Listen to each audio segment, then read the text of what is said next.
প্রচণ্ড ঠান্ডা পড়ে আজকে ত্রিপুরাতে, আগরতলায়। কয়েকদিন ধরে এতই ঠান্ডা যে রৌদ্র উঠছেই না। তো দেখো কি পরিমাণ ঠান্ডা লাগছে, আর বলে লাভ নেই। আর তোমরা যে লাইটিংগুলো দেখতে পাচ্ছ, এগুলো দিওয়ালির সময় লাগানো হয়েছিল, তারপরে আর খোলা হয়নি। বাট এটা আর কয়েকদিন যাক, তারপরে খুলে ফেলবো। তো সকালবেলা ঘুম থেকে উঠে চিয়া সিড আর ফ্ল্যাক্সের ভেজানো জলটা খেয়ে নিলাম একটু গরম জল দিয়ে। প্রচণ্ড ঠান্ডার, গলার অবস্থা তো এখনও ঠিক হয়নি। তারপর লাঞ্চ করলাম। লাঞ্চে ছিল দেশি চিকেনের ঝোল।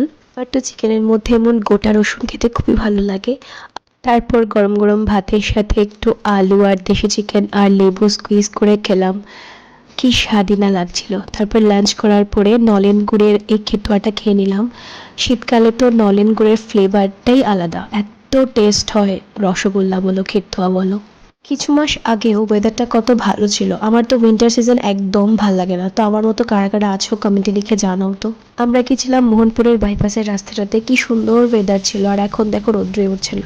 আর আমাকে উত্তরণ একটু ড্রাইভিং শেখাচ্ছিল। আমি মোটামুটি বেসিকটা জানি, কিন্তু এত ভালো করে জানি না, আমাকে আরও শিখতে হবে। জাস্ট বাইপাসে কীভাবে চালায় এটা একটু ও বলে দিচ্ছিল।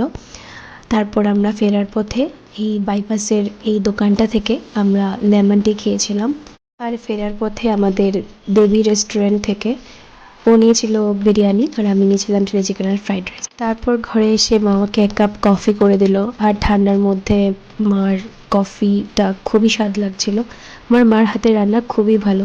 তারপর রাত্রে যে দুপুরে যে চিকেনটা ছিল এটা ছিল, আর মা একটু বাসন্তী পোলাওর মতো আমাকে বিভিন্ন ভেজিস দিয়ে একটু করে দিয়েছিল। So this is for today. See you on next video.